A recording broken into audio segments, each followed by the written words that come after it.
Hello everyone, welcome back again. तो आप कुछ स्टूडेंट का कमेंट आ रहा था कि what are the document required, मतलब डॉक्यूमेंट कौन कौन से चाहिए। तुम्हारा एमसीसी जो जिसको कंपलसरी बोला है कि ये डॉक्यूमेंट तो होना ही चाहिए, तो वो कौन कौन सा है, तो उसका एक लिस्ट बना दीजिए। ठीक है, तो उसका लिस्ट क्या बना दीजिए, वहाँ पे FAQ जो ब्रोश्योर है उसमें दिया गया है जो कंपलसरी है, उसके उसके बिना तो काम नहीं होगा। और कुछ स्टेट कॉलेजेस में मतलब कि स्टेट्स में, डिफरेंट स्टेट में कुछ एक दो एक आध एक्स्ट्रा डॉक्यूमेंट्स भी रिक्वायर्ड होता है। तो वो अपने स्टेट के हिसाब से, जब तुम्हारा ब्रोश्योर और काउंसलिंग रिलेटेड जब ब्रोश्योर आ रहा है तो वहाँ तुम पढ़ सकते हो। और जितने भी स्टेट काउंसलिंग का रिलेटेड जितना भी नोटिफिकेशन आया है, हम अपना टेलीग्राम चैनल पे सारा नोटिफिकेशन डाले हैं। तो लिंक डिस्क्रिप्शन में डाल दे रहे हैं टेलीग्राम चैनल का, वहाँ ज्वाइन कर लेना। ऊपर जो पिंड मतलब ऊपर जो पिंड मैसेजेस का ऑप्शन मिलता है, वहाँ पे सारा इंपॉर्टेंट मैसेज को हम पिन कर देते हैं, वहाँ पे तुमको सारा इंपॉर्टेंट इन्फॉर्मेशन मिल जाएगा। ठीक है, तो यहाँ पे देख लो कि एमसीसी किस किस डॉक्यूमेंट को एसेंशियल बोला है और तुमको कौन कौन से डॉक्यूमेंट चाहिए होगा। तो what are the document required at the time of joining, reporting and allotted medical, dental, nursing मतलब MBBS, BDS, BSc नर्सिंग जो भी है। तो यहाँ पे क्या बोल रहा है, original document for admission to undergraduate MBBS BDS admission medical dental college as mention. तो ये इंपॉर्टेंट क्या, सबसे पहला जो होता है तुम्हारा allotment letter issued by MCC। तो ये तो जब एडमिशन होगा तो मतलब कि जब अलॉट होगा तब तुमको मिलेगा। दूसरा क्या है, एडमिट कार्ड, जो तुमको नीट में जब तुम रजिस्ट्रेशन किए होगे, जब एडमिट कार्ड मिला होगा तो वो बोल रहा है उसका एक कॉपी ले लेना। एक क्या, सबका दो दो कॉपी लेके जाना। ठीक है, दूसरा क्या है, रिजल्ट और rank letter. Result rank letter मतलब जो नीट का रिजल्ट लेके जाना साथ में, और क्या।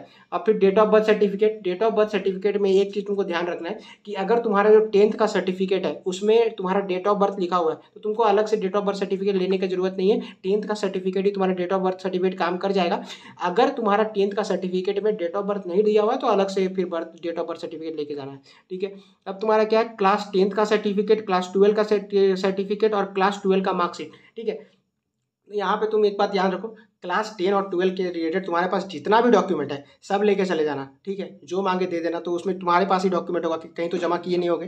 तो ठीक है, तो लेके जाना तो हो जाएगा। अब दूसरा क्या है, तुम्हारा 8 passport size photograph, point number 8, और 8 पासपोर्ट साइज फोटोग्राफ। तो 8 बोला है, हम बोलेंगे तुम 30 30 के करीब फोटो लेके जाना, काम पड़ता है। सही 30 के, अब मेरे पास भी था 30 के 30 खत्म हो गया था। ठीक है, तो 30 पासपोर्ट साइज फोटोग्राफ रखना, काम काम पड़ेगा। ठीक है, दूसरा क्या है आपका कि proof of identity card, Aadhaar card, PAN card, driving licence, कुछ भी पासपोर्ट जो भी आइडेंटिटी प्रूफ है लेके जाना। ये NRI कैंडिडेट के लिए है, तुम लोग के लिए नहीं है। तो एक बार देख लो कि NRI कैंडिडेट को document are mandatory. NRI candidate के लिए क्या डॉक्यूमेंट मैंडेटरी है, पासपोर्ट का फोटो कॉपी चाहिए, पासपोर्ट का कॉपी, स्पॉन्सरशिप एफिडेविट, मतलब कौन से इनको स्पॉन्सर कर रहे हैं, stating that sponsor is ready for the expenses whole duration of study, and relationship affidavit, relation of the candidate with the sponsor. ठीक है, अब तुम्हारा क्या है नेक्स्ट, OCI कैंडिडेट के लिए है ये, कि OCI कैंडिडेट को क्या लगेगा, OCI candidate foreign national citizenship certificate.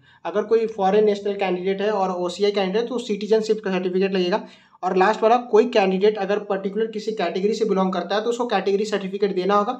Like यहाँ पे देख सकते हो, कोई अगर SC ST OBC EWS या PWD कैटेगरी से बिलोंग करता है तो जो भी कैटेगरी सर्टिफिकेट तुम बनवाओगे वो सेंट्रल फॉर्मेट में होना चाहिए, गवर्नमेंट ऑफ इंडिया के अंडर होना चाहिए। ठीक है, तो ये दिखा हुआ है, इसको पढ़ सकते हो। सेंट्रल फॉर्मेट वाला, मतलब स्टेट वाला नहीं चलेगा, ऑल इंडिया कोटा के लिए। ठीक है, बाकी स्टेट कोटा में तुम्हारा स्टेट का चल जाएगा, लेकिन ऑल इंडिया कोटा MCC का काउंसलिंग में नहीं चलेगा, वो सेंट्रल वाला होना चाहिए। ठीक है, नेक्स्ट वही बोला, candidate are advise to see college information allotted for any document which में required by the allotted college.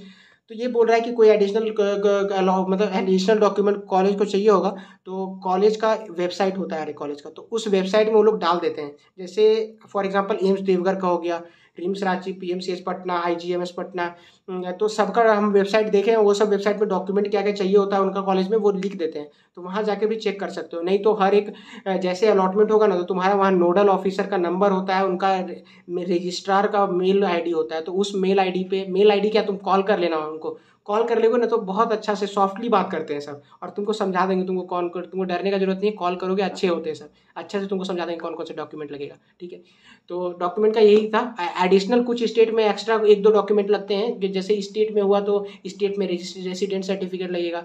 ठीक है, कुछ इनकम सर्टिफिकेट मांगते हैं, कुछ अलग से कैटेगरी सर्टिफिकेट, तो एडिशनल को एक दो डॉक्यूमेंट मांग सकते हैं। तो वो देख लेना, तुम्हारा ब्रोश्योर में मिल जाएगा अगर स्टेट का है।